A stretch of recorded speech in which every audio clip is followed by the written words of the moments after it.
Today on the Trent Out Loud Podcast. I liked Katt Williams before. Now I am in love with Katt Williams, man. I'm taking Kevin Hart out of my top three and I'm putting Katt Williams in there. It's Chris, Katt, and Dave Chappelle for me, man. What up? It's your boy Trent Out Loud, and I'm back with another episode. I got a quick little show ready for you guys, so let's just jump right into it. Y'all know the deal. Get your ear pods in, get your headphones on, turn your volumes up. I'm about to start the show. Let's go. Kevin Hart, Michael Blackson, Rickey Smiley, Tubi, and everybody else on the planet has responded to Katt Williams. Yo, as you all know, as I reported yesterday, Katt Williams' interview with Shannon Sharpe on Club Shay Shay was crazy. Yesterday when I spoke about it, I hadn't watched it yet. I only watched maybe like 10 minutes of I'd only listened to around 10 minutes of the podcast.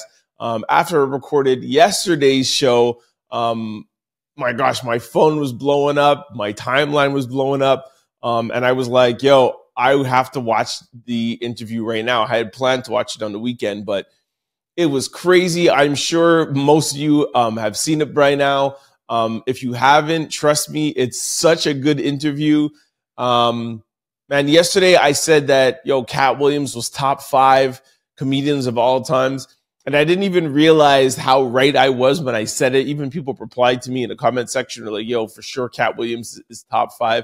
I may put him now top 3. I mean, this guy is so real. This guy is so hood. This guy is so street. He's so authentic. He is so genuine. Like, man, I liked Katt Williams before. Now I am in love with Katt Williams, man. I'm taking Kevin Hart out of my top 3 and I'm putting Katt Williams in there. It's Chris, Dave. It's Chris, Katt, and Dave Chappelle for me, man. Again, this is modern era. Like I said yesterday, Eddie Murphy is the Michael Jordan.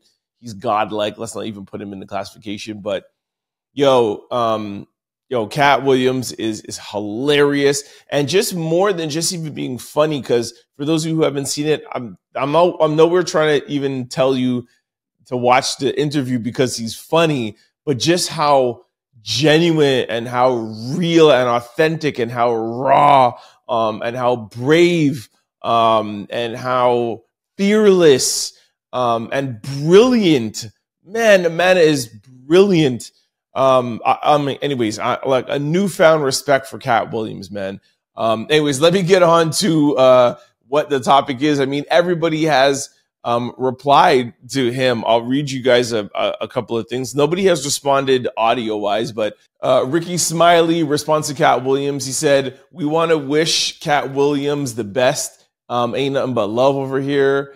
Tubi added Netflix and was like, yo, sounds like it's just me and you, baby. You got to see the interview to get that Tubi Netflix joke. People were making fun of Steve Harvey, saying that his hair was actually really a weave. Again, you would have to watch the interview to get that. Kevin Hart responded in the tweet and he said, yo, got to get that anger up out of here, champ. It's honestly sad. And then went on to promote his Netflix movie that's coming out in 8 days. Anyways, man, I'm sure, like I said, I'm sure most of you all have seen the backlash or response, whatever you want to call it, from Kevin Hart. I mean, at the 24-hour mark, I think it's close to over 4 million, probably 5 million views now. If you haven't watched the Katt Williams, Shannon Sharpe, Club Shay Shay interview, please do yourself a favor and go ahead and watch that. And like I said yesterday, again, this is basically a recap of yesterday. It's just that I hadn't seen the full thing. But, shout out to Shannon Sharpe. He is killing it out here when it goes to, independent, YouTube podcast interviews. Shannon Sharpe is killing it right now, man, with Nightcap, with Ocho, and with his Club Shay Shay. Every time he's doing an interview, it's huge. I think this is probably going to be his biggest yet. But anyway, shout out to Shannon Sharpe, shout out to Katt Williams, and please let me know in the comment section if you've seen it, what you think about the interview. Let me know if you're as hype as I am about it. It's crazy. I can't wait to just let me know what y'all think. Jeffrey Epstein's documents have finally been revealed, and they are very lackluster. Everybody, including me, has been heavily anticipating these documents being released. And they came out yesterday, and it's just like, it's like, boo. Like, I don't know, man. It's like names that we knew were going to be in there. It's things that, we already knew about. There's nothing like revealing in there. And I mean, maybe that's our fault. Maybe we thought that we were going to get like some juicy details. But it's really like the names that were mentioned in conversation. So if you were like, hey, did you see Trent Out Loud on the island? Technically, my name would have been in the documentation. So it doesn't necessarily mean that these people on the list committed any crimes, or it doesn't mean that these people on the list were even had anything to do with Jeffrey Epstein. It just means that their name was brought up in the interviews, which is like, I don't know how to explain it, but it's just, I don't know how to explain how I feel. Like, it's just, maybe it's me. And I'm sure a lot of you thought that same way too, but you thought like the names that we were getting, it was going to be names plus information, not just names in, an interview or a, what do you call that when they, in questioning. There's another name for it that I can't think of right now, but I don't know. It was just like lackluster. Michael Jackson was present at Epstein's house, but no illegal or inappropriate acts were mentioned. Jeffrey Epstein's document verified that Donald J. Trump never went to Jeffrey Epstein's island or homes. I don't know how much I believe that. Jeffrey Epstein told victims, well, this one is actually pretty revealing. Jeffrey Epstein told victim former President Bill Clinton likes him young in a deposition. Oh, deposition.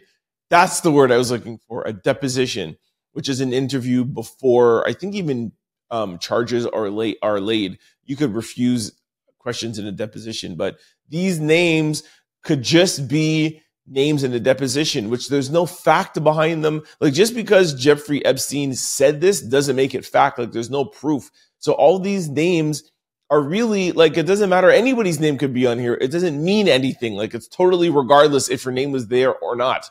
You know what I mean? Like, it's pretty stupid, actually. But again, maybe that's us. Maybe that was us as the public wanting juice and wanting dirt and wanting things to be messy. And it just turns out that these are just names in a deposition, and there's no fact towards it.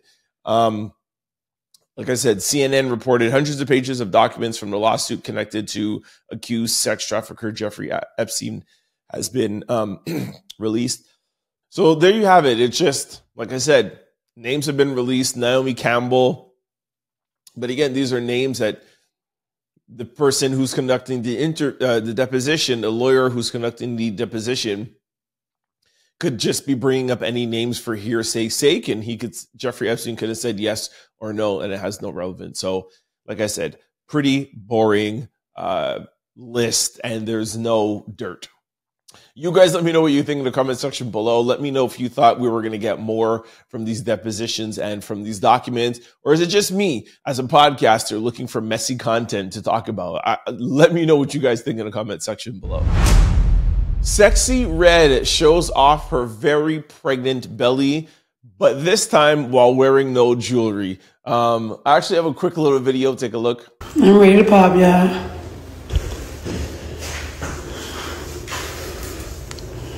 Yo, I just wanted to sneak this story in here because I love Sexyy Red, man. I don't know. There's just something about her I really like. I like authentic people who are genuine. And Sexyy Red is just a genuine person. She is hood. She is street.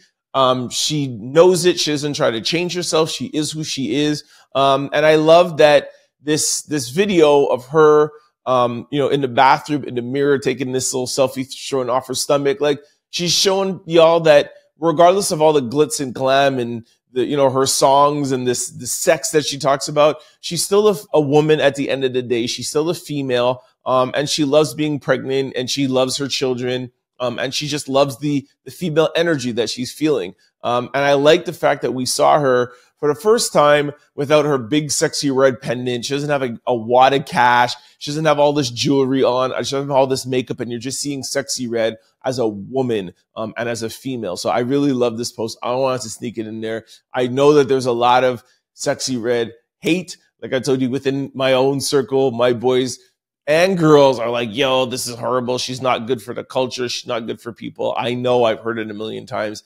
I love her. I really like her. So I just wanted to show you guys her in her natural state.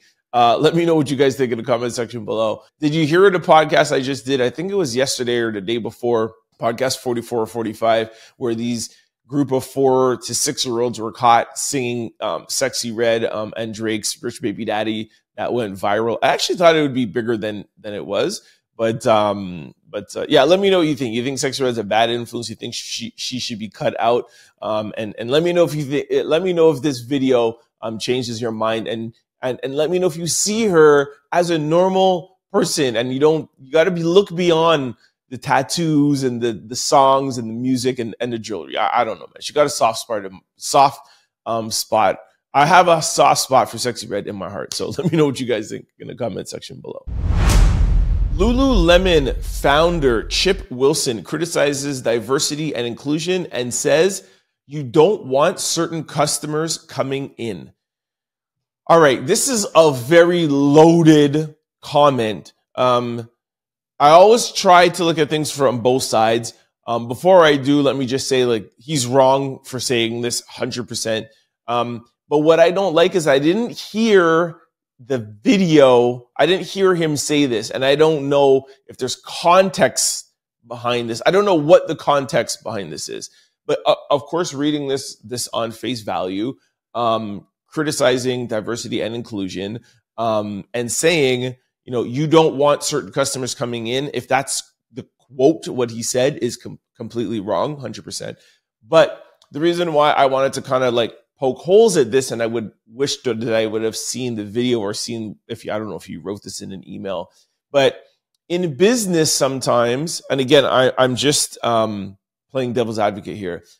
In business sometimes, sorry, not sometimes, in business all the time, you create a brand, and you create a brand for a certain demographic or certain type of person. You normally have like, you know, you create a character, and, you know, your male character, your target market is, you know, they'll give him a name, like his name is Ben, or his name is Theo, or his name is whatever. And then you do the same thing for a female, and you do the same thing for a kid if you have, you know, child products. So for example, for me, you know, I had my sneaker boutique. There's a certain customer who I was going after, and it wasn't just a sneakerhead, but it was we broke down different kinds of sneakerheads. You had, like with Nike, you had a sneaker enthusiast. You had somebody who was forward. I can't remember Nike's term for the like the innovator. Like there's innovators. There's the sneakerhead who's really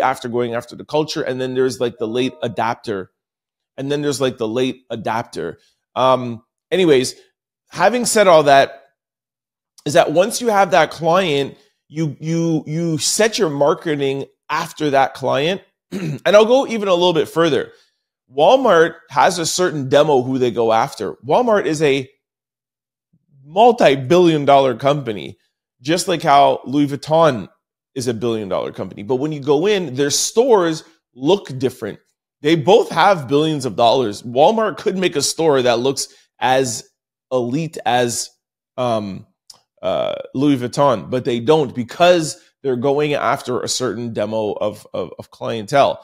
Having said all that, where this guy, what's his name again, made his mistake, Chip Wilson, is that, so even though that Louis Vuitton is going after a more high-end elite clientele, you never want to say you don't want a certain clientele coming in. Same thing like Walmart. Walmart is going after a certain demo, but you don't think that you know, Walmart wants a billionaire or a multimillionaire to shop in their store, even though they're not going after them. And I think that's where you know, Chip made his mistake. I'm not giving him the benefit of the doubt because I don't know, but what I'm saying is that maybe he could have been insinuating that, they're marketing their clothes after a certain demo. But, who knows? Maybe he is, one of these CEOs who are an elitist or a classist, and he doesn't want a certain type of person in his pants and in his brand. And if that's the case, super wrong. And to note, he's no longer the founder. He used to be the founder. Sorry, he's no longer CEO. He is obviously always going to be the founder, but he is no longer the CEO. And they claim he has nothing left to do in the company. But let me know what you guys think in the comment section below. Do you think Chip Wilson is an elitist? Do you think that he doesn't want a certain type of demo in his Lululemon pants? Is he racist? Is he a classist? Is he elitist? Let me know what you guys think in the comment section below. Manny Pacquiao confirms a rematch between him and Floyd Mayweather. I saw this like 2 days ago, and I didn't report on it because I didn't know if it was true, because I went to Floyd Mayweather's page and he didn't say anything about it. And I kind of looked online and no one was talking about it. But for the past 2 days, it's been kind of heating up. And it's like, I Googled it and I see it now, like on people's timelines, and I see it like on official sites. And it's like, it's just coming like out of left field. How come all of a sudden we're having this rematch between Floyd and Manny Pacquiao? It's an exhibition game it's an exhibition fight because nobody holds the title anymore. It doesn't count against their record. But I don't know. It's kind of weird that back in the day, this would have been like the biggest fight, one of the biggest fights ever. And now, Pacquiao announced it and nobody cares. It's crazy. And it's not like they're like 7 years old and, we're not going to be able to see a fight. I think we'll still be able to see a pretty decent fight. So I don't know. I don't know if the announcement has just been lackluster and there's no marketing dollars behind it, but I would still want to see Pacquiao and Floyd fight. I would think that would be a good match. I would definitely tune in. Let me know what you guys think in the comment section below. Are you tuning in, or do you think that this is, 5 or 6 years too late and you ain't going to watch? I bet you, though, for those of you who say you're not going to watch, I bet you this brings in numbers. It's still Floyd. It's still Manny Pacquiao. They're one of the two biggest names in boxing ever of all time. This is going to draw people in. And the reason why people are not talking about it is just that there's no marketing dollars behind it. When this revs up, trust me, everyone's going to watch. If it does happen, it will be one of the fights of the year. Mark my word. Don't forget to like, comment, and subscribe. It's your boy, Trent Out Loud. Peace! Go to signupexpert.com/Trent. And then once you sign up for all betting apps and get all your bonuses and get all your rewards, go to your app store and download BetStamp and use promo code TOL.